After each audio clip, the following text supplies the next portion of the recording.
Sometimes, fate doesn't knock, it howls.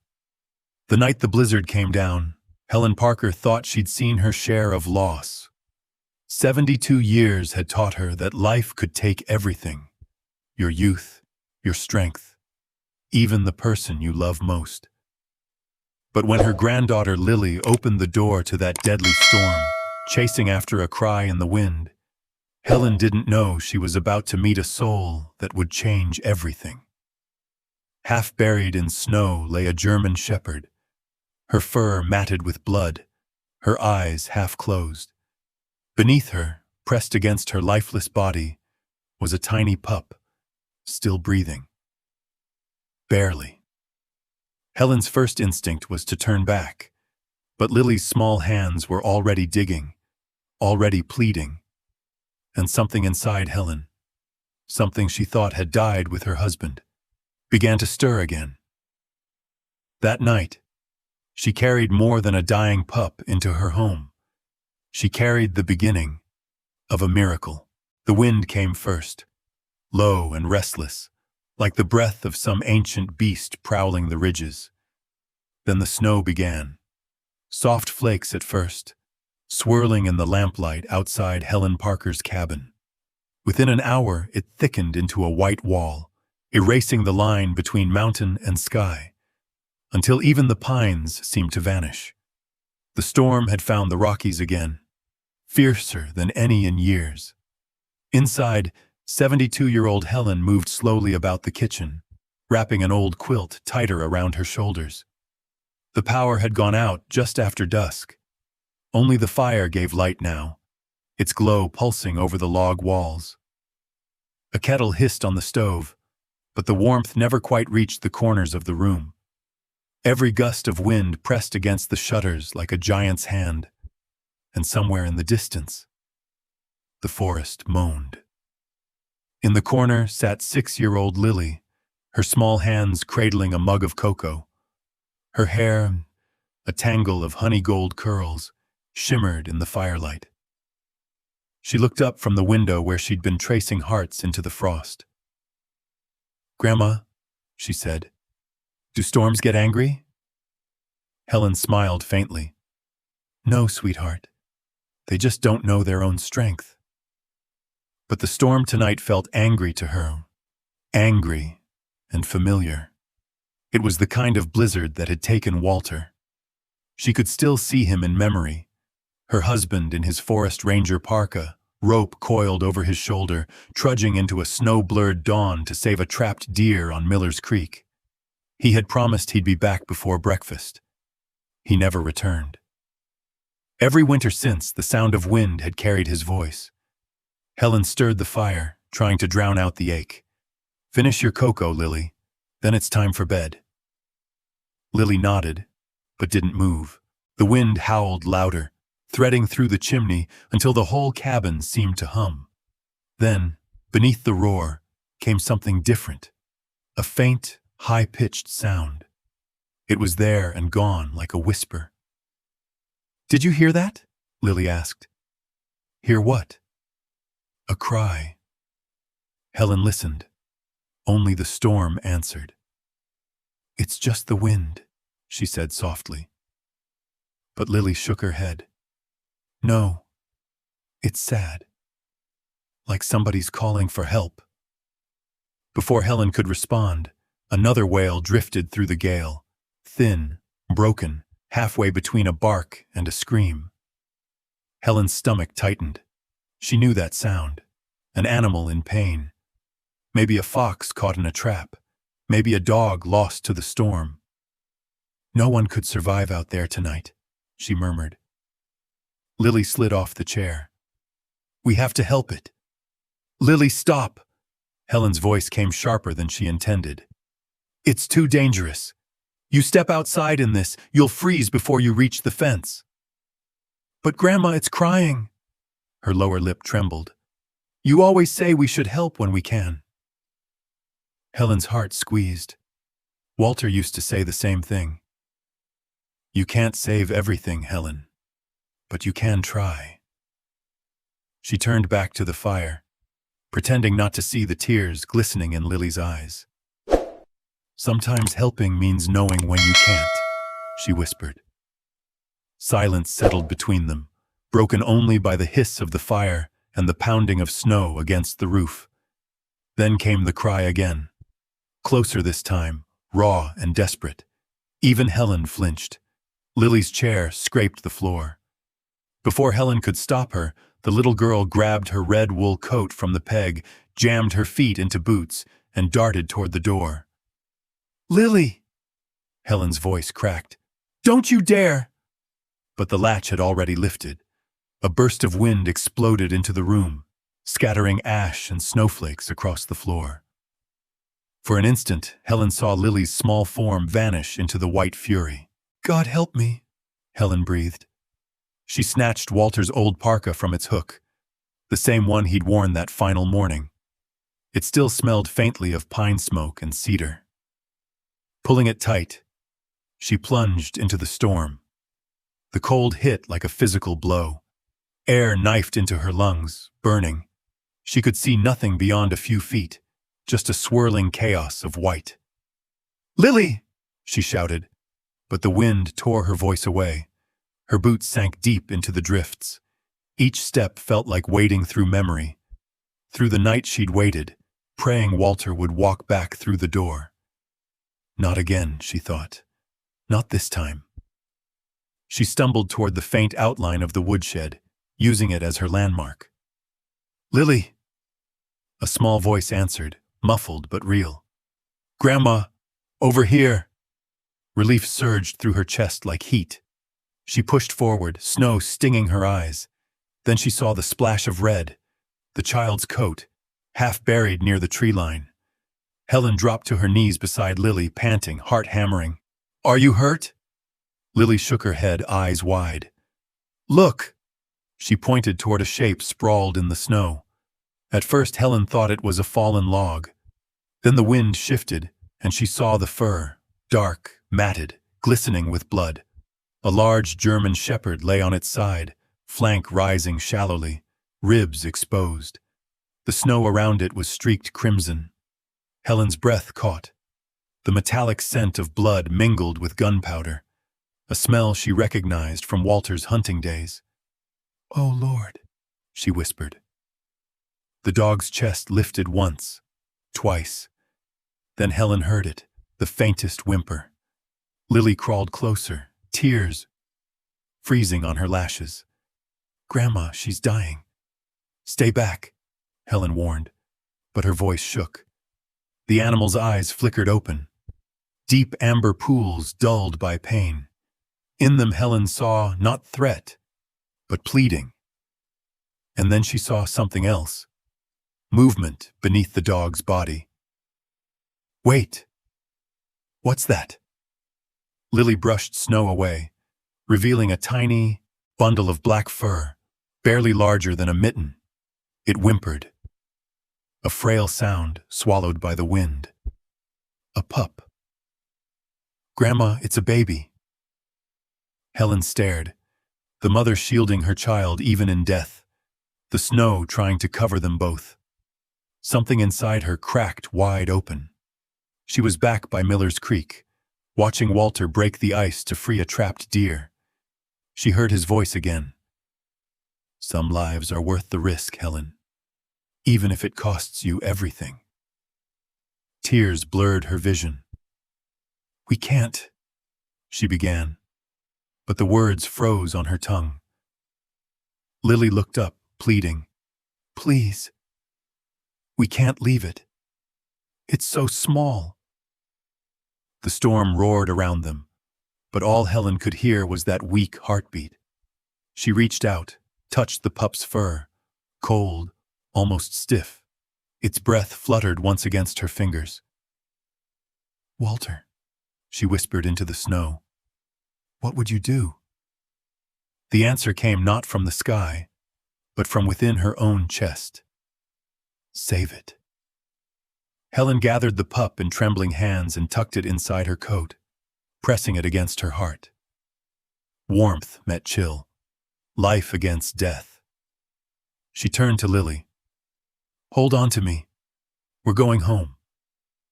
Together they stumbled back through the blizzard, shadows swallowed by the storm.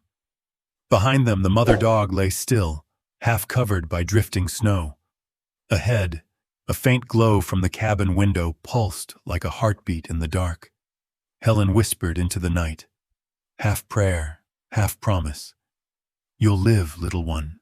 For him, for me." The world was white. Not the soft, peaceful kind of white that drifts gently on a Christmas morning, but the blinding, merciless white that devours sound and direction, that makes you question where sky ends and earth begins. Helen Parker squinted through the gale, one arm wrapped around little Lily, the other gripping her old lantern that flickered wildly in the wind. They had only gone a few dozen yards from the cabin, but it felt like miles. Snow stung their faces like needles. Each breath burned. The child's red coat was already caked in frost. There, Grandma!" Lily's mittened hand pointed into the swirling dark. "By that tree." Helen turned, heart pounding. Through the curtain of snow she saw it. A large shape, half buried, motionless. The lantern's glow trembled over a body, fur matted, a faint shimmer of blood against white. When they drew near, Helen saw the truth. It was a German shepherd, a police dog by the look of the collar and tag half hidden beneath frozen fur. 3 bullet wounds marked its side. The snow around it had turned pink, then red, then black where the blood had frozen. Lily gasped. "Grandma, is it?" Helen knelt, her knees sinking into the snow. Her gloved hand hovered over the dog's flank. The fur was still warm. A shallow, rattling breath escaped the animal's throat. Half growl, half plea.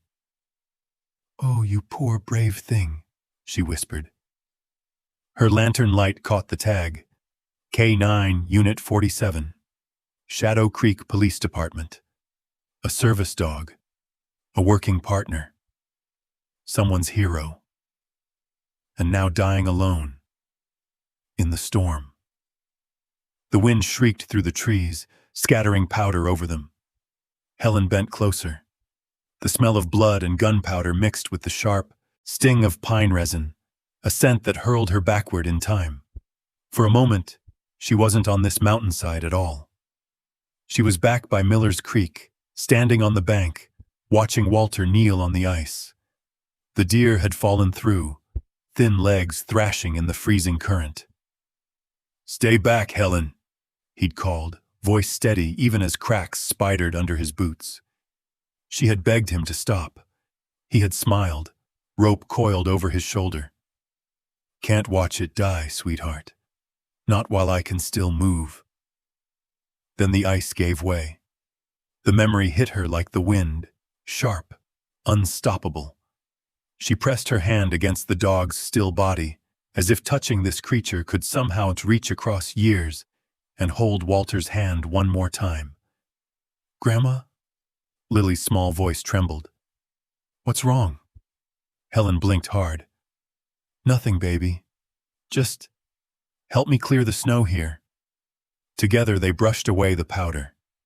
That's when Lily froze. "Grandma, look!" Beneath the dog's chest, shielded by its lifeless body, was a tiny bundle of fur, barely moving. The pup was no bigger than 2 hands put together, its coat dark as soot, its muzzle speckled with frost. It let out a weak, rasping whimper, so faint Helen thought at first she'd imagined it. "Oh, dear Lord," Helen breathed. The mother's final act had been to cover her pup with her body, keeping it alive for as long as she could. Lily crouched down, eyes wide with tears. "It's a baby, Grandma. She was protecting it." Helen's throat tightened. The wind howled louder, as if the mountains themselves were mourning. She reached forward, slipping her trembling fingers beneath the pup. Its tiny ribs fluttered against her skin, barely there. "It's freezing," she said hoarsely. "We need to—" But she stopped. Rational thoughts slammed into her heart like a cold blade. A wild pup. A police dog's offspring. Maybe dangerous. Maybe carrying disease. The storm. The distance. She was 72, frail, alone with a child. Reason screamed, "Leave it, Helen. You can't save everything." But then Lily looked up at her, snow clinging to her lashes, voice breaking. "Please, Grandma, don't let it die. Please." Something in that voice, that raw innocence, cut through the blizzard more powerfully than any wind. Helen looked at the dying mother. The pup pressed close against its warmth. She saw Walter again, his hands pushing that terrified deer to safety before the ice shattered beneath him. His final words echoed, "Some lives are worth the risk." Helen's chest ached. She shook her head, tears freezing on her cheeks. "This isn't fair," she whispered, half to the storm, half to God. "You already took one good man. Don't make me walk away from this." The pup gave a tiny gasp, a last cry, more air than sound. And just like that, her decision was made. "Give me your scarf, sweetheart." Lily unwound the wool from her neck and handed it over. Helen gently lifted the pup, wrapping it tight, then tucked the small bundle inside Walter's old parka. The warmth of her own body was the only chance the creature had left. It was barely breathing, so light it felt like holding nothing at all. Helen pressed her hand against her chest, where the pup lay hidden, and whispered, "You'll live, little one. For him, for me." The dog's mother lay still beside them, snow already covering her eyes. Helen bowed her head for a moment of silent respect, not just for the animal, but for every act of courage that goes unseen. "Come on," she told Lily softly. "We have to get back before the storm takes us too."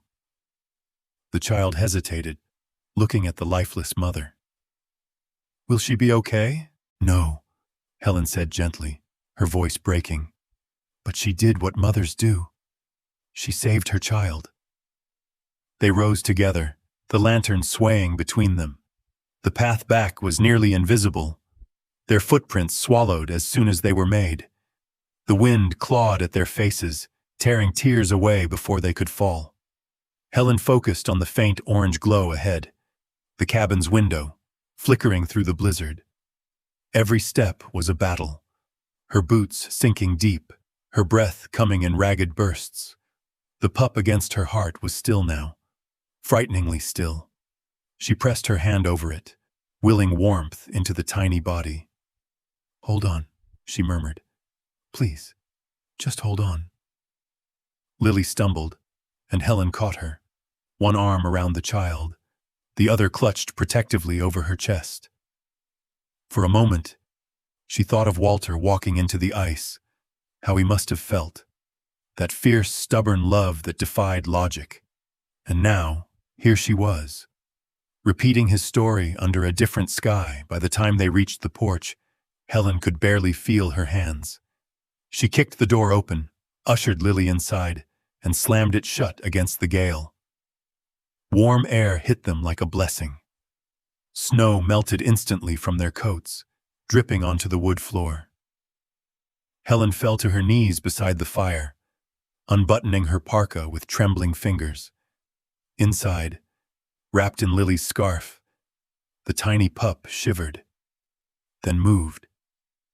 Helen let out a choked laugh, part sob, part prayer.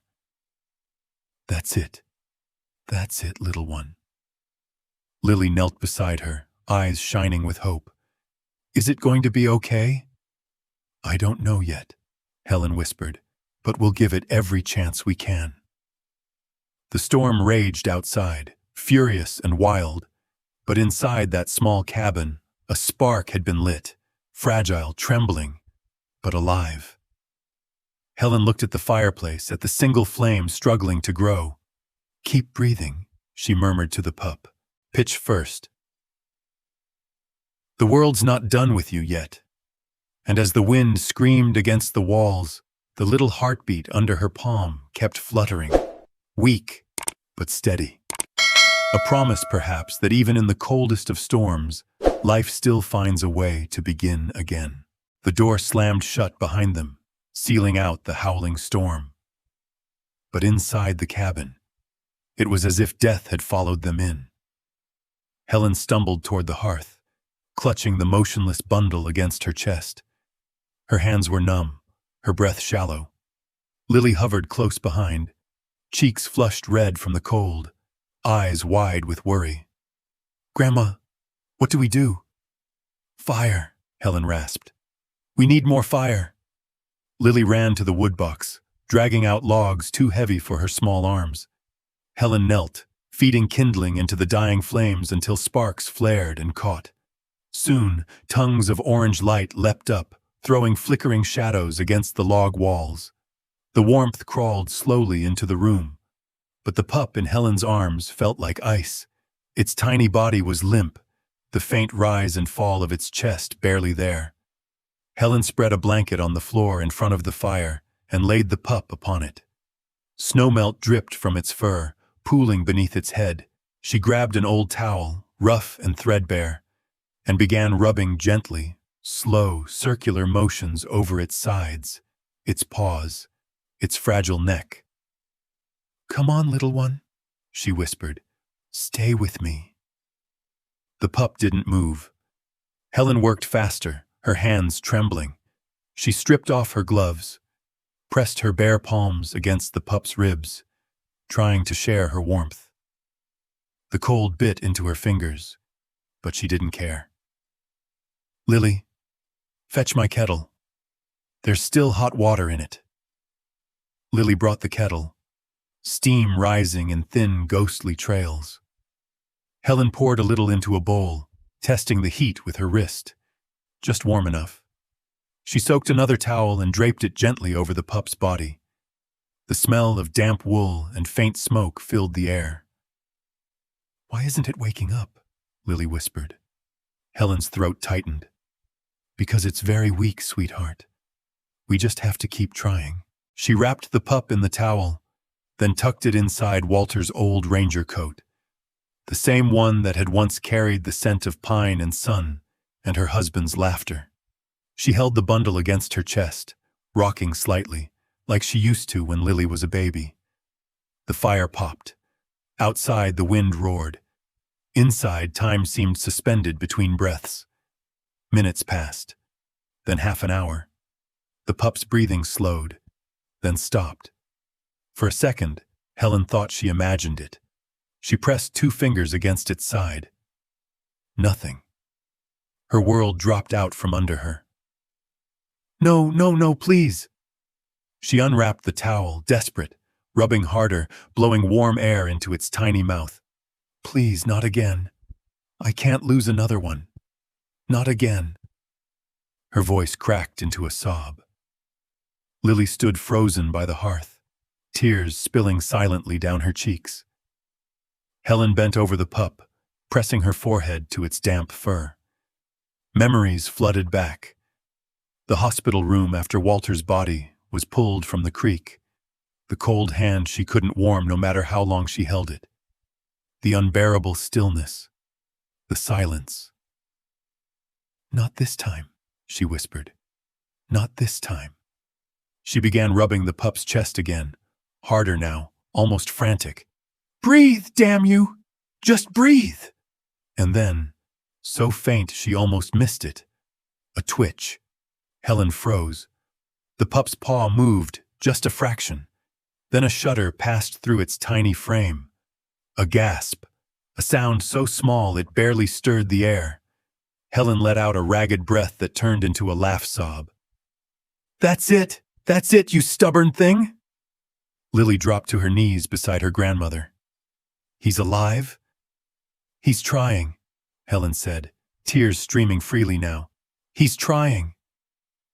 Together, they leaned close as the pup's breathing steadied. Still, shallow, but there. The faintest rhythm of life. Helen brushed her thumb gently along its head. The fur was softer than she expected, dark and glistening beneath the firelight. She could see now it was a German shepherd pup, strong bones under fragile skin, destined for greatness if it could survive the night. "We need to feed him," she said, but carefully. She stood, moving with the deliberate urgency of someone who had spent a lifetime saving small, broken things. From the cupboard, she took a half-empty jar of goat's milk, her morning habit, and a small medicine dropper Walter had once used to nurse orphaned squirrels. "God bless you, Walter," she murmured as she filled the dropper. She knelt again by the fire. "Hold the towel under his chin, Lily. Keep him steady." The pup's eyes were closed, its tongue barely visible between tiny teeth. Helen touched a drop of warm milk to its lips. Nothing. Another drop, then, slowly, the pup's mouth opened just enough for the milk to slip inside. A swallow. Lily gasped softly. "He did it!" Helen smiled through tears. "One drop at a time." For the next 40 minutes they worked together, Helen steady and patient, Lily holding the towel like an assistant surgeon. The pup swallowed in fits and starts, but each swallow gave Helen strength. By the time the bowl was empty, its breathing had grown deeper. The fire burned higher now, golden and fierce. Shadows danced on the cabin walls, moving like echoes of the storm outside. Helen sat back, exhausted, but filled with something she hadn't felt in years, a pulse of hope. She looked down at the bundle in her lap. The pup had curled itself tighter, its head resting against her palm. "Look at him," Lily whispered. "He's beautiful." Helen smiled faintly. "He is." For a long moment they sat in silence, listening to the soft crackle of firewood and the distant roar of the wind. The pup stirred, let out a tiny sound, half sigh, half whimper, and nestled closer into the folds of Walter's coat. "Grandma," Lily said quietly, "what should we call him?" Helen hesitated. The flames reflected in her eyes, and for a heartbeat she saw her husband's face there, the same stubborn light that had driven him into the ice to save that deer. She looked down at the pup again, dark and small, pulled from death's grasp by love and will. "Shadow," she said softly, "because he came from death's shadow, and because he'll never leave mine." Lily whispered the name like a secret. "Shadow." The puppy twitched at the sound, as if recognizing it. Helen chuckled quietly. "You hear that, little one? That's who you are now." Outside, the storm began to ease. The wind softened into a distant moan. Inside, the fire hummed low and steady. The world beyond their cabin could wait. Helen leaned back against the hearth, shadow cradled against her chest. For the first time in 3 winters, she felt something alive beating against her heart, and not just the pup's pulse, but her own. "Rest now," she whispered, closing her eyes. "You're safe. We both are." The firelight flickered across her face, catching the wet shimmer of tears, and the faintest smile beneath them. And as the storm died away outside, life, small, stubborn, miraculous life, took its first steady breaths within those 4 wooden walls. The storm finally broke the next morning, leaving behind a silence so pure, it almost hurt to breathe. The mountains wore a shroud of white, their edges softened, their rage spent. Inside the small log cabin, the fire still burned low in the hearth, and on the rug before it, a tiny life slept, wrapped in a wool towel that smelled faintly of smoke and pine. Helen Parker sat beside him, eyes heavy but awake.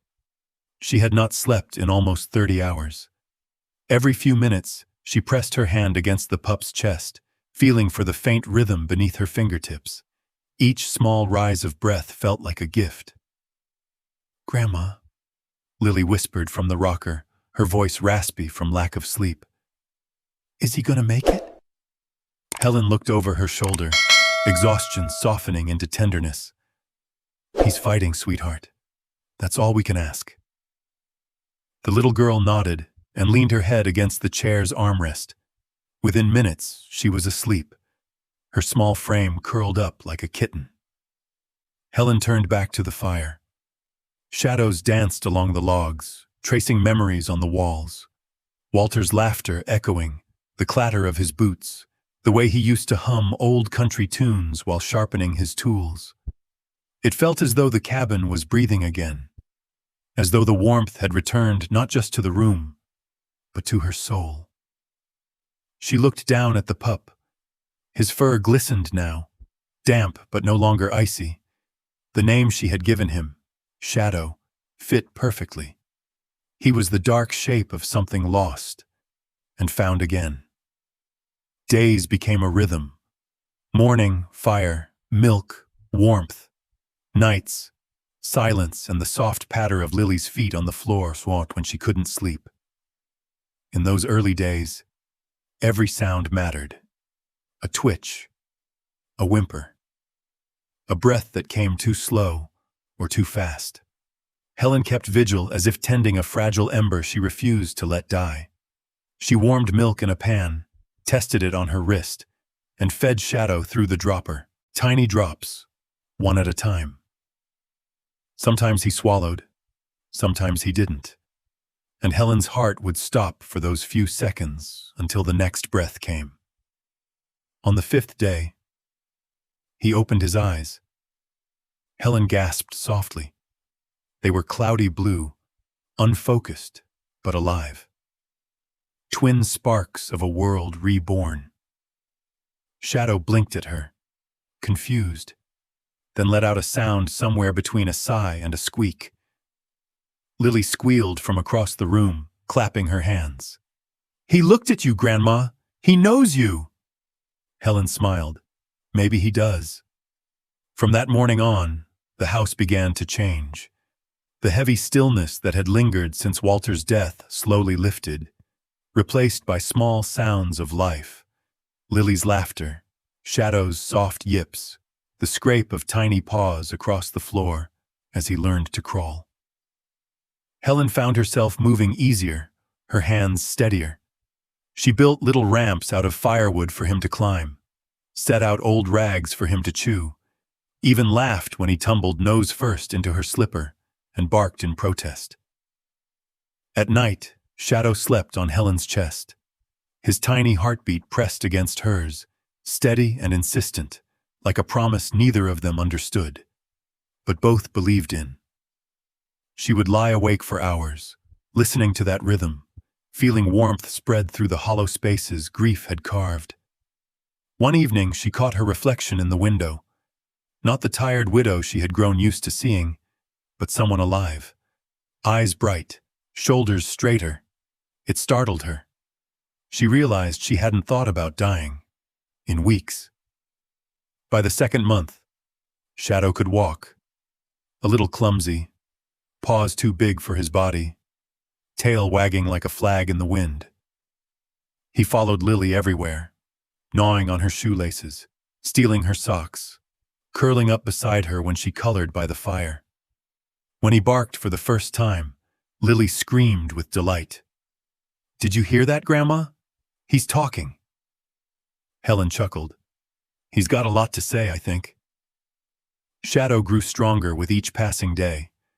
His eyes shifted from cloudy blue to a deep, liquid amber, alert and intelligent.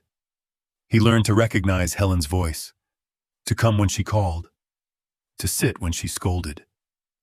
Sometimes, in quiet moments, he would stare at her for long stretches, head tilted slightly, as if searching her face for something familiar. Maybe he saw the loneliness that still lingered in her eyes. Maybe he saw the reflection of his own. The night of Walter's death anniversary came quietly. Snow fell again that evening, light, lazy flakes drifting through a windless sky. Helen lit a single candle by his photograph on the mantel. Lily was asleep upstairs, shadow curled at her feet. Helen sat in her chair, hands folded, listening to the silence. It had been 3 years, 3 long winters since the river took him.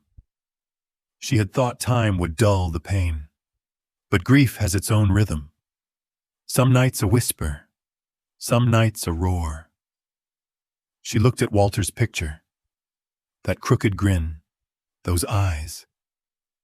"You'd have liked him," she said softly, glancing toward the pup. "He's stubborn like you were, always fighting to live." Her voice trembled. "I miss you, Walter. Every day." The fire crackled. Outside, the forest sighed under snow. Helen wiped her cheek, embarrassed by her own tears. And then she heard it. A low sound, soft at first, rising from the floor by her chair. Shadow had lifted his head. His ears twitched, eyes fixed on something unseen. Then he tilted his muzzle toward the ceiling and released a long, trembling howl. It wasn't loud nor perfect. It cracked halfway through, uneven, almost mournful. But it filled the cabin with something indescribable, a voice that didn't belong to just the pup, but to the mountains themselves. Helen froze. Every hair on her arms stood on end. The sound vibrated through the wood, through her bones.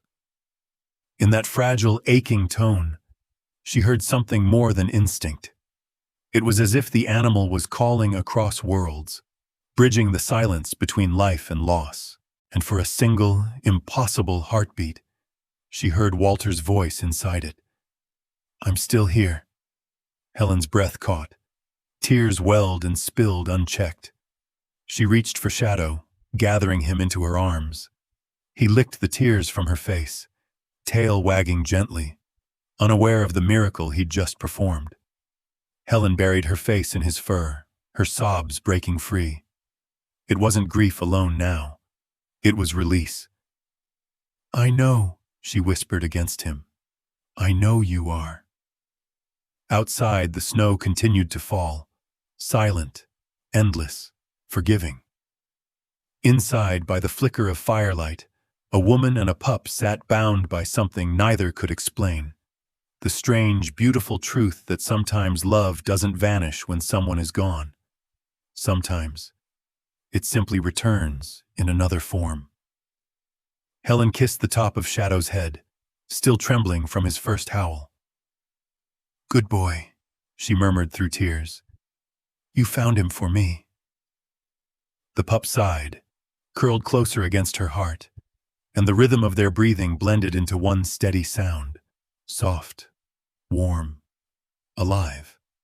For the first time in 3 winters, Helen didn't feel alone. Winter returned to the mountains again, but this year, it felt different. The snow still came heavy and endless, blanketing the pines and sealing the valley in silence. But inside Helen Parker's cabin, life thrived. Where once there had been emptiness, there was now laughter. Bright, innocent, unrestrained. Lily's laughter. It rang through the cold air like wind chimes as she rode on the back of the black German shepherd bounding across the yard. Shadow's fur gleamed under the pale sun, thick and sleek, the color of storm clouds at dusk. He ran effortlessly, paws throwing up powdery trails of snow, while Lily clung to his back, her mittened hands buried in his fur. "Slow down, Shadow," she squealed, giggling as he skidded playfully to a halt. "You're supposed to be my horse, not a rocket." Helen watched from the porch, bundled in Walter's old coat, her hands wrapped around a steaming mug of tea. Her lips curved into a smile that reached her eyes. It had been years since she'd seen such joy in this yard. "All right, you two," she called. "Come in before you freeze solid." Shadow turned his head, ears perked at her voice.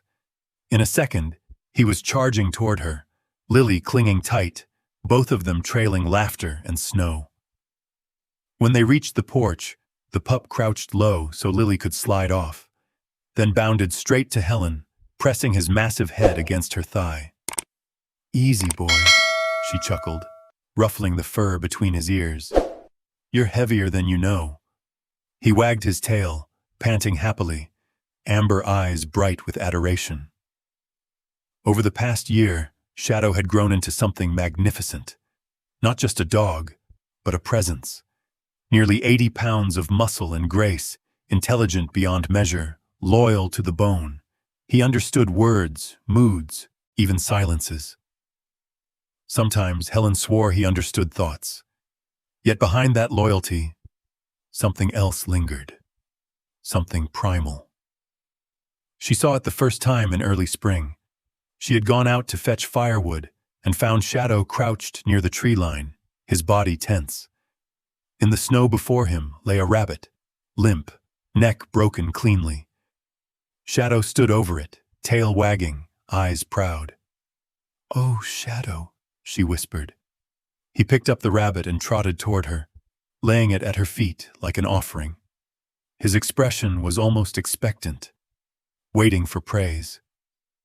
Helen stared down at the lifeless animal, blood staining the snow like spilled ink. She wanted to scold him, to shout no, but when she looked into his eyes, she couldn't. He wasn't being cruel. He was being what he was, a creature born of instinct, hunger, and survival. Still, that night, she couldn't shake the image. Shadow sleeping peacefully by the fire, his chest rising and falling in perfect rhythm. The same chest that had crushed the life from something fragile. It haunted her. Then came the complaints. By late summer, word spread through the small mountain community. Someone's chickens had vanished. A neighbor claimed a black wolf was prowling at night, scaring livestock. Another said he'd heard howls too close to the road. Helen dismissed it at first. "Wolves have always been here," she told Lily. "They keep to themselves." But one evening, as she went to close the shutters, she saw it. The muddy paw prints on her porch, still wet from melting snow. They were large, too large, and they led directly from the woods to her door. Shadow was lying by the hearth when she turned back inside, licking his paws clean. His muzzle carried the faintest trace of red. Helen's heart skipped. "Shadow?" He looked up, tail thumping against the floor, utterly calm. She said nothing. Instead, she sat beside him, resting her hand on his head. Her thoughts tangled between pride and unease. That's how Michael found her 2 days later. Sitting on the porch steps, staring out at the tree line, Shadow lying beside her like a sentry. Her son's truck crunched up the driveway, spraying slush behind its tires. When he climbed out, his expression was already tight, disapproving. "Mom," he said, brushing snow from his coat. "We need to talk." Helen sighed. "I figured that was coming." Michael glanced at the dog. "That's him, isn't it? The one everyone's been talking about?" "He's mine," Helen said calmly, "and his name is Shadow." Michael's eyes widened. "Mom, he's not a pet. He's a damn wolf." "He's a German shepherd," she corrected, voice firm. "He's killing animals, scaring half the mountain. The Johnsons said they saw him near their coop." Helen shook her head. "They saw something. Not necessarily him." "Mom, you live alone with a child," he pressed, frustration rising. "This thing, he's dangerous. He's wild." Shadow rose to his feet, sensing the tension. His tail lowered, his stance protective but not aggressive. His eyes flicked between them, reading their voices like language. "Easy, boy," Helen murmured. "It's all right." Michael took a step back. "See? He's ready to attack just because I raised my voice." "He's protecting his family," Helen said, steel in her tone. "The same way Walter used to protect this land." Michael's jaw tightened. "Dad's gone. You can't replace him with a dog." That hit harder than he meant it to. Helen's face crumpled, just for a second, before she turned away. He's not a replacement, Michael. He's what's left. He saved us. He gave this house life again. Michael's voice softened. Mom, I know you're lonely. I know losing Dad. Don't, she cut in, sharp as glass. Don't say his name like it's a wound that needs healing. Shadow isn't dangerous. He's the reason Lily laughs again. The reason I wake up in the morning. Michael exhaled hard, shaking his head. You're delusional. You're risking your life, and hers. Helen turned back slowly, eyes shining. I've already risked my life for less. They stood in silence, mother and son, years of love and misunderstanding hanging between them. Then Michael's shoulders dropped. If that dog hurts anyone, I'll have no choice but to report him. Promise me you'll think about it. Helen didn't answer. When he finally drove away, the sound of his truck faded into the forest, leaving only the wind and the creak of the old porch. Shadow pressed against her leg, resting his head in her lap. She stroked his fur, her hand shaking slightly. You didn't mean any harm, did you? She whispered. You were just being what you are. His eyes met hers. Calm, steady, unreadable. That night, Helen couldn't sleep. She sat by the window, watching the snow drift under the moonlight, her mind echoing with Michael's words. He's wild. He's dangerous. And yet, she couldn't forget how Shadow had saved them, how he'd pulled her back to life. Still, for the first time since the storm, a shadow of fear crept into her heart. Not fear of him, but fear for him. Because maybe the world wasn't kind to things that didn't fit neatly into its boxes, and maybe love, when it tried to hold something wild, eventually broke under its own weight. Helen reached down, feeling the warmth of his fur. They don't understand, she whispered, but maybe they're right to be afraid. Outside, far beyond the ridge, a distant howl carried through the cold night air. Shadow lifted his head and listened, his ears twitching, amber eyes burning with something ancient. Helen closed her eyes, her hand still on his neck. The sound made her shiver, not from cold, but from the quiet certainty that something was changing, something neither of them could stop. The morning began the way so many others had since Shadow came into their lives.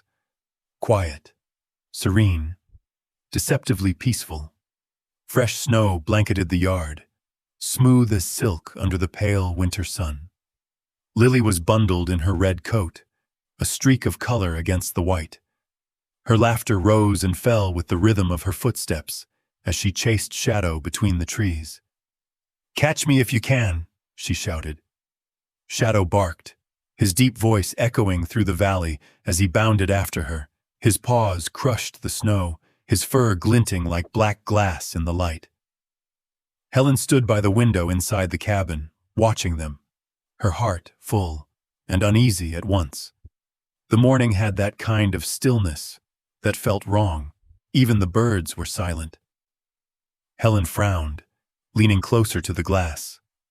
Beyond the yard, the tree line stood dark and motionless. Something about it made her stomach tighten. Shadow felt it too. He stopped mid-chase, ears pricking forward, body stiffening. His tail lowered. A low growl rolled from his throat. "What is it, boy?" Helen murmured to herself. Lily stopped, panting, cheeks flushed pink.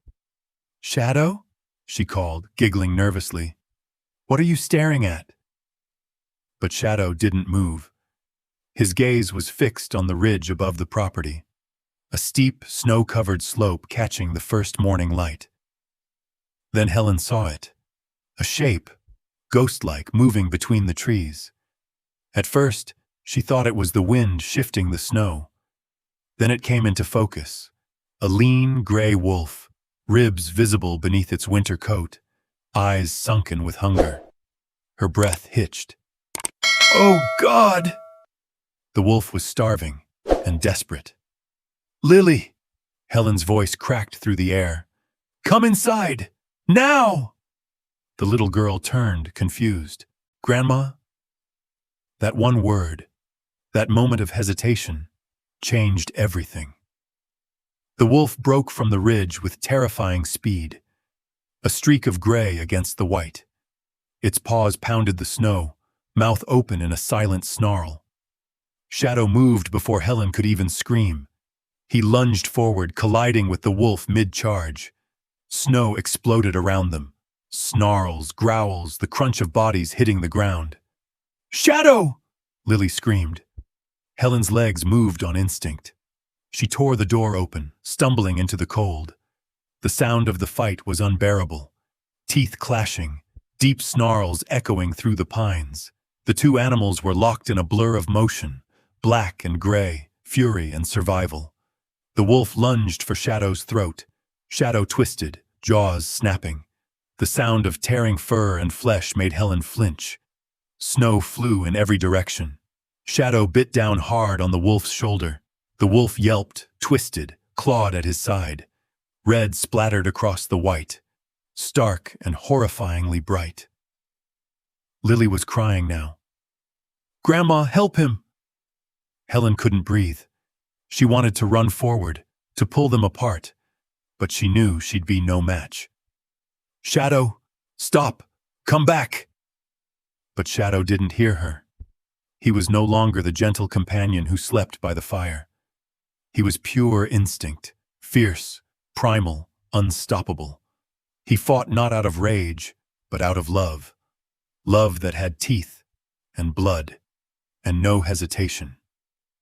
The wolf lunged again, jaws snapping for Shadow's neck.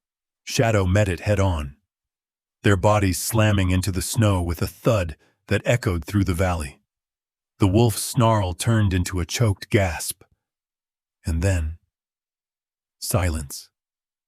The gray wolf fell limp, its body twitching once before going still.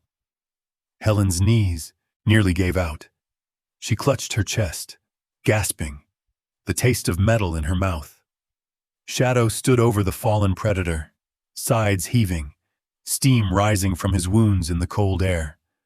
His fur was streaked with crimson. For a long moment, he didn't move. Then he turned his head toward Helen and Lily. He took one step, then another, and collapsed into the snow. "Shadow!" Helen cried. She ran, stumbling through the drifts, falling to her knees beside him. Blood soaked the snow beneath his body, deep, dark red spreading like ink. His eyes fluttered open, unfocused, but when he saw them, his tail twitched weakly. "Oh, sweetheart," Helen whispered, voice breaking. "Oh, you foolish, brave boy." Lily knelt on the other side, hands shaking as she touched his ear. "He saved me, Grandma. He saved me." "I know, baby," Helen whispered. "I know." Shadow's breathing came shallow, uneven. His chest rose and fell in short bursts, then stilled for one terrifying second. "No," Helen said fiercely, pressing her hand to his side. "You don't get to leave us. Not like this. Not after all you've done." She looked at the crimson spreading across his fur, deep gashes along his shoulder, one on his flank, another near his ribcage. She tore off her scarf, pressing it against the worst wound. The fabric soaked through instantly. "Lily, go inside! Bring the towels! The big ones!" The girl ran, boots slipping, crying as she went. Helen stayed, pressing down hard, whispering the only words that came to her. "Stay with me, boy. Stay." When Lily returned, they worked together. A child and an old woman, hands shaking, breath fogging in the freezing air. They wrapped him, tied the towels as tight as they could, dragged his limp body inch by inch toward the porch. "Come on, Shadow. Don't you quit on me now." It took everything they had to get him inside. Once the door shut behind them, Helen collapsed beside him, covered in his blood, chest heaving. Shadow lay on the rug, eyes half-lidded, breath ragged. Helen pressed a wet cloth to his muzzle, wiping away the blood. He whimpered, a small, pained sound that made her throat close. "Shh," she whispered. "You're home now. You're safe." She worked silently, cleaning wounds, wrapping them, whispering prayers she hadn't spoken since Walter's funeral. Her hands moved on instinct. Her heart felt like it was breaking in slow motion. When she was done, she sat back, exhausted, staring at the blood-stained towels on the floor. Lily was curled beside Shadow, her tiny hand resting on his paw. The firelight flickered over all three of them, soft and golden, so calm it almost made the horror unreal. Helen reached out, stroking Shadow's head, fingers trembling. "You gave your blood for us," she whispered, voice thick with tears. "So help me. I'll give my life for you." Shadow's breathing slowed, steadied, and for the first time since the fight, he let out a long sigh. Weary, but alive.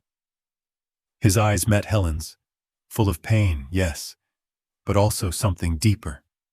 Trust. Helen leaned down, pressing her forehead against his. "You're a good boy," she murmured. "The bravest there ever was." Outside, the forest was silent again.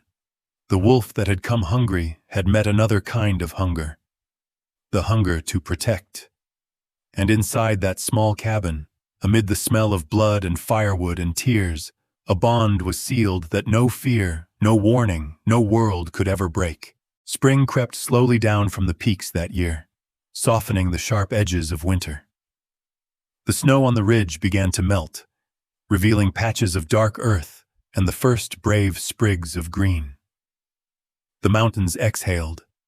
Streams that had slept beneath the ice began to murmur again, and with them something else stirred, not just in the land, but in Shadow. It had been 2 months since the attack. Shadow's wounds had healed, though pale scars still traced his flank like silver lightning. His fur grew back thicker, darker, and his body carried a new strength, a quiet, dangerous beauty that made even Helen's breath catch sometimes. He was no longer the pup she had rescued from the storm. He had become something else, something larger than the small world she could offer. Helen noticed it first in his eyes. He would stand by the window for long stretches, staring out toward the tree line, ears pricked, head tilted, as if listening to a song no human could hear. Some days, he refused to eat until he'd gone to the edge of the forest, circling the clearing, sniffing the wind before returning to lie silently by the fire. At night, Helen would hear him pacing, soft paws against the wood floor, a low, anxious whine that rose and fell like the rhythm of waves. "He's different," Lily said one evening as they sat together by the hearth. She was older now, taller, her hair longer.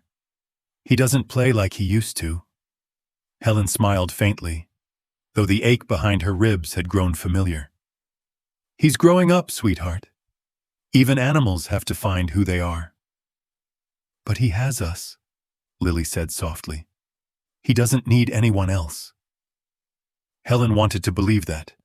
Oh, how she wanted to. But she knew better. The wild was still inside him. It always had been. That night, she watched him from her chair as the firelight painted his fur in shades of gold. His eyes glowed amber, bright and restless. Every few minutes, he would lift his head and listen. To the wind, to the world, to something calling far beyond their walls. Helen thought of Walter then, of how he used to say the mountains spoke to those who belonged to them. Maybe they were calling Shadow now. "Where do you go when you look like that?" she whispered. Shadow's ears flicked at her voice, but his gaze didn't waver from the window. Outside, the moon hung low, spilling light across the snow like liquid glass. The next morning, it began. It was faint at first, a sound carried from far down the valley. A siren, high, wailing, fading in and out with the wind.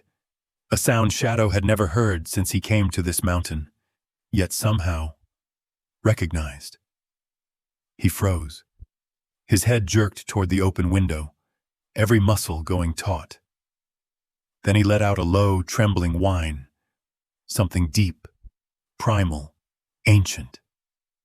Helen was in the kitchen, stirring oatmeal, when she heard the first sound of his claws scratching against the floorboards. "Shadow?" she called. He was standing by the door, tail stiff, ears forward, pupils wide with alertness. The sound of the siren grew louder, echoing through the hills, mournful and metallic. He pawed at the door once, then again. A soft, urgent sound. Helen's spoon clattered into the bowl. For a long moment she just stood there, heart caught somewhere between pride and dread. She understood. He wasn't restless anymore. He was remembering the scent of command, the tone of orders, the pulse of a duty written into his blood long before she ever found him in the snow. "Shadow," she whispered. He turned his head toward her, eyes burning with a light that didn't belong to the house or to her. Something older, deeper. He whined again, pressing his nose to the crack beneath the door. Helen's chest tightened. She took a slow step forward, her knees trembling. "Come here, boy." He hesitated. Then, obedient as always, he turned and came to her, pressing his head against her hand. His body trembled beneath her touch. She could feel his heartbeat, fast, wild, insistent. Lily's voice came from the stairs. "What's wrong?" Helen didn't look up. "Nothing, sweetheart. Go back to bed." But Lily lingered. "Is he leaving us?" Helen swallowed hard. She didn't answer. The siren began to fade, its wail echoing once more before slipping into silence. For a moment the cabin was still again. Then Shadow stepped back, pawed the door one last time, and looked at her. Truly looked. It was a gaze that held everything: love, confusion, longing, and apology. Helen knelt slowly beside him, her joints aching. She wrapped her arms around his neck, burying her face in his fur. He smelled of pine, earth, and smoke, of home. "If you need to go," she whispered, voice trembling, "go." He let out a low, aching sound, half whimper, half growl, then pulled away. Helen opened the door. The cold rushed in, biting at her skin. The world outside was silver with moonlight, the snow untouched. Shadow hesitated on the threshold, looked back once more, then, without a sound, slipped into the night. Helen stood there, her breath clouding in the air, watching his dark shape vanish between the trees. His paw prints trailed across the yard, sharp, clean, and deep, the last one stopping just at the edge of the forest, where the shadows swallowed him whole. The siren had faded completely now, leaving behind a silence that rang in her ears. She closed the door slowly. The latch clicked like the final word of a prayer. This cabin felt unbearably empty. Every creak in the wood, every whisper of wind seemed louder in his absence. Lily crept down the stairs, rubbing her eyes. "Is he coming back?" she asked. Helen didn't answer right away. She walked to the window, her gaze fixed on the forest where the darkness had taken him. "I don't know," she said finally, "but I'll wait." And she did. Night after night, she sat by that same window, candle burning low beside her, eyes scanning the horizon for any sign, a movement, a shadow, a sound. Sometimes she thought she heard him, a distant bark carried by the wind, a rustle near the porch. But when she opened the door, There was only the forest, endless and still. The emptiness pressed on her chest like a weight. The fire felt colder, the silence crueler.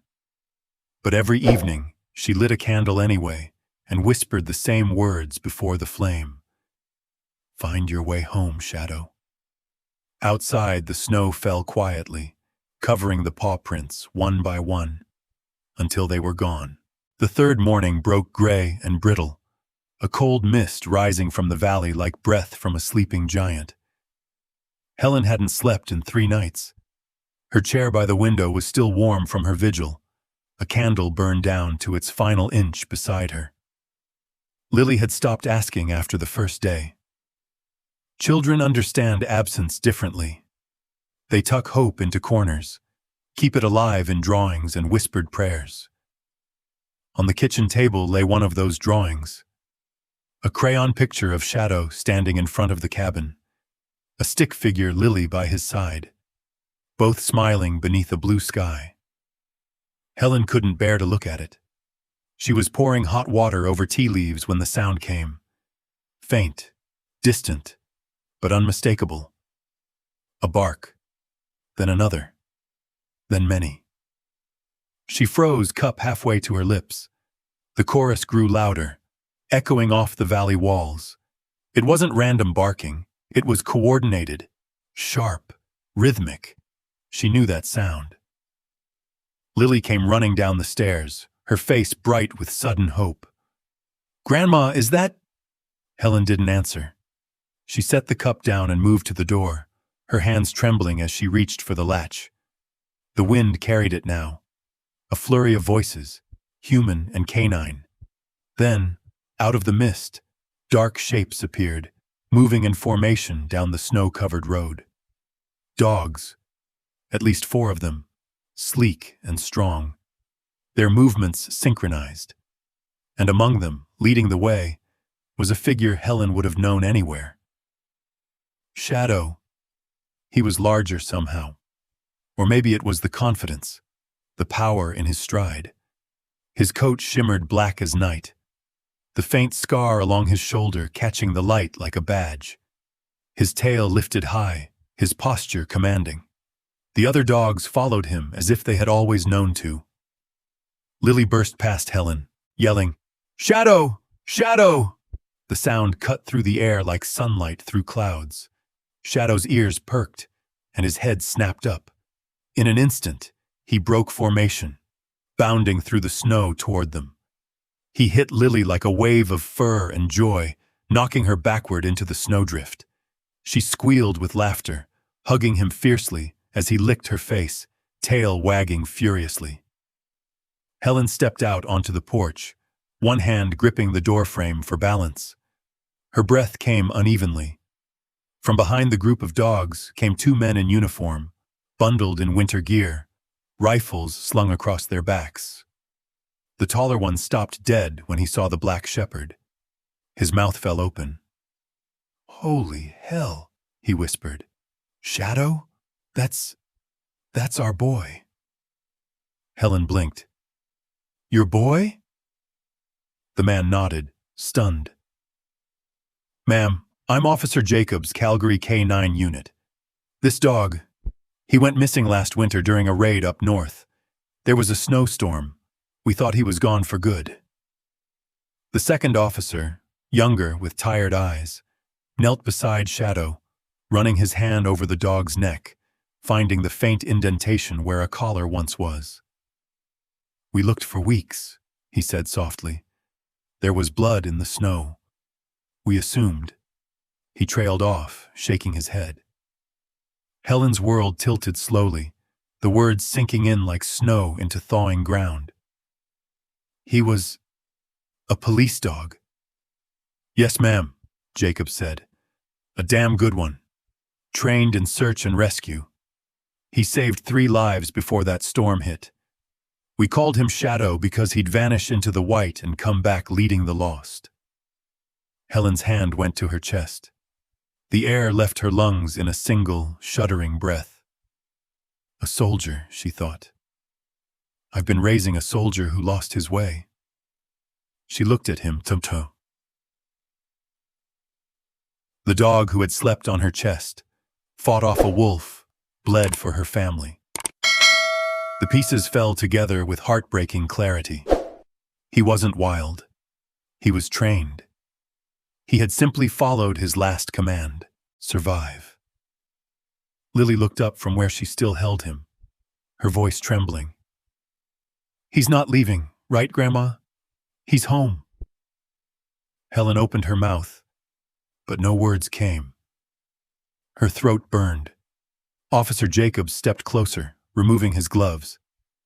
Ma'am, I know this must be a shock, but Shadow belongs to the department. We need him back. There's a unit down in the valley, flood rescues. He's part of that team. Helen looked at the man, then at the dog. Shadow stood between them, tail swaying, eyes darting back and forth, as if understanding every word. His ears flicked at the sound of the officer's voice, recognition sparking like a buried memory reigniting. Shadow, Jacob said softly, his voice commanding but gentle. Come. The dog hesitated. He looked at Helen, then at Lily, then back again. Lily's eyes filled. She threw her arms around his neck. Don't go, she whispered. Please don't go. Shadow leaned into her, resting his head against her shoulder. For a long moment, no one moved. The mountain wind whistled through the trees, carrying the scent of pine and snow. And goodbye. Helen knelt beside them, ignoring the pain in her knees. She reached out, laying a trembling hand on his fur. His warmth seeped into her skin like sunlight through frost. It's all right, she whispered. Her voice cracked, but her eyes were steady. He was never ours to keep. Lily looked up at her, tears streaking down her cheeks. But he loves us. I know, Helen said softly. And that's what makes it harder. But love isn't about keeping. We were his home, until he found his way back. Shadow's ears lowered. He turned his head toward Helen, licking her hand once. Slow, deliberate, as if sealing a promise. His amber eyes met hers, filled with gratitude, and something that felt like sorrow. Then, quietly, he stepped back toward the officers. Jacobs nodded, swallowing hard. You took good care of him, he said softly. You should know that. Helen managed a small smile through her tears. He took care of us.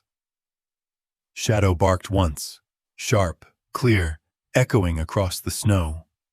It wasn't a farewell. It was acknowledgement, a salute. Then he turned and followed the officers down the trail, his dark form cutting against the pale landscape until he disappeared into the mist. Lily stood in the yard, clutching Helen's hand, watching the space where he had vanished. Will he ever come back? She asked softly. Helen didn't answer right away. She wiped her tears and looked toward the ridge, where the mist met the sky and the wind whispered through the trees. I think, she said finally, her voice trembling with both pain and pride, when the heart remembers where it belongs, it always finds its way home. The sound of barking drifted faintly through the valley, fading, but never truly gone. And though the cabin stood quiet once more, it felt different now. Not empty, but full of something bittersweet and beautiful. Because sometimes, love doesn't end when someone leaves. Sometimes, it just changes direction and keeps on running. The days that followed Shadow's departure fell into a silence so heavy it seemed to press against the walls. Without the soft rhythm of paws on the floor or the thump of his tail by the hearth, the cabin felt cavernous, too large, too still. Even the clock on the wall seemed to tick slower, as if mourning him. Helen Parker moved through her days like someone wandering through the shell of a life.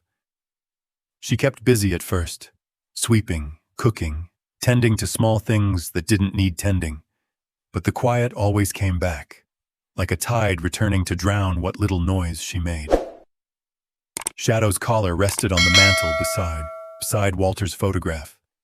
Its worn leather looped neatly, the metal tag catching the light like a heartbeat frozen in time. Sometimes Helen would sit across from it for hours, her eyes unfocused, her mind drifting between the two souls she'd loved most. One buried beneath the mountains, the other lost somewhere beyond them.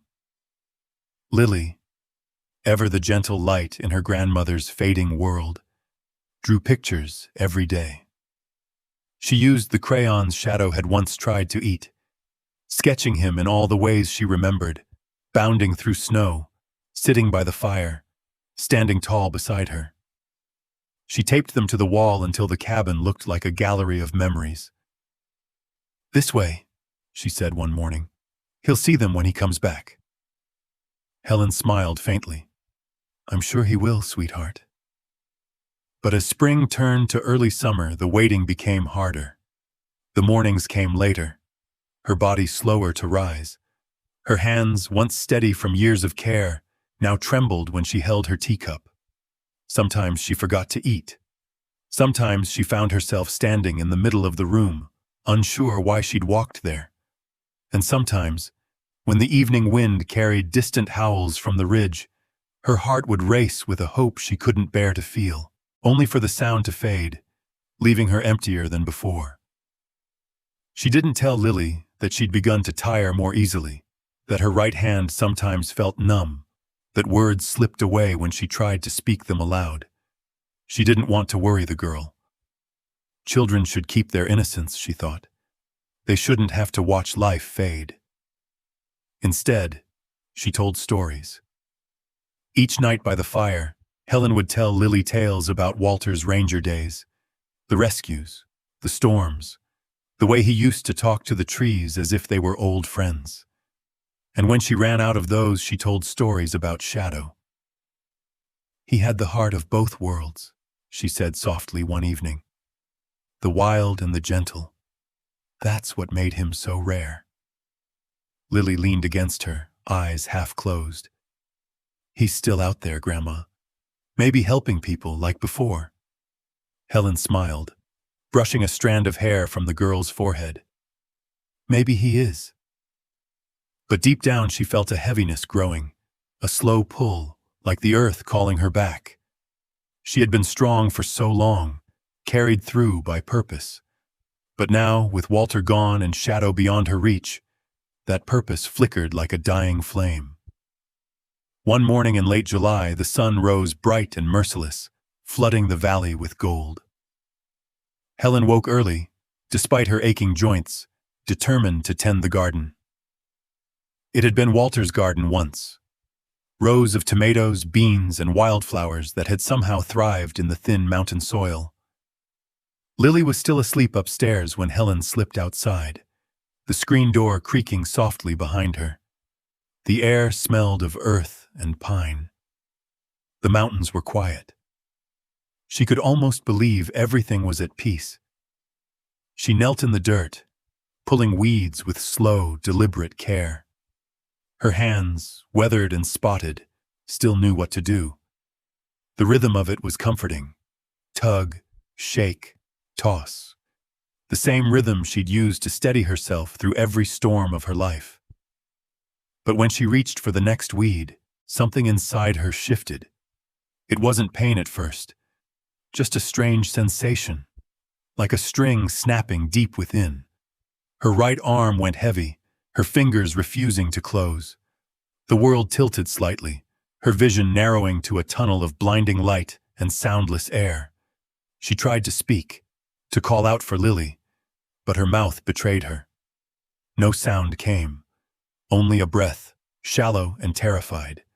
The garden blurred, her legs buckled. She fell sideways into the dirt, the smell of soil filling her nose. Her mind screamed, but her body wouldn't move. The right side of her face tingled, then went numb. She could feel her heart hammering in her chest, wild and uneven. "Please," she thought, "not like this. Not alone. Helen's gaze lingered on the porch. The same porch where Shadow once slept in the sunlight, ears twitching at her voice. For a heartbeat, she saw him there again. Dark fur, amber eyes. But it was only the shadow of the railing. Tears welled. "Walter," she whispered, and the world dimmed to white. Then, a bark. Distant at first, then closer. Claws scraped the wood. Helen's breath caught. Through the blur of light, a familiar voice broke the silence. Shadow burst through the gate, black and gold, lean and wild-eyed, but alive. He skidded beside her, whining, pawing, licking her still face. When she didn't move, he howled, a sound so full of anguish it pierced the valley. Then he turned and sprinted for help. Helen drifted between light and dark, hearing barks, voices, boots, the whine of an engine. Then, "Ma'am, stay still. We've got you." Officer Jacobs's voice cut through the haze. "Found her. Send the medic unit now." Behind him, Shadow stood, chest heaving, eyes fixed on her. Helen smiled faintly. He pressed his nose to her hand, heartbeat steady against her skin. As the rescuers lifted her, Jacobs stroked his fur. "Good boy. You saved her." The sirens wailed, not to take him away this time, but to bring her back.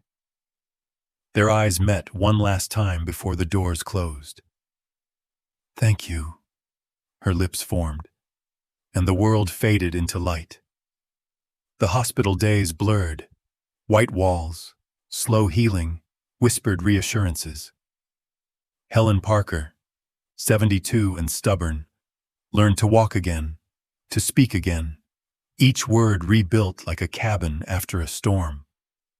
What stayed constant was the memory of amber eyes, watching over her. When autumn returned, Lily held her hand as Officer Jacobs drove them up the mountain road. The cabin looked smaller, nestled in gold and amber leaves. The garden was wild but alive. "Home again," Jacobs said softly. Helen's breath caught. A dark figure near the porch. She blinked, not daring to hope.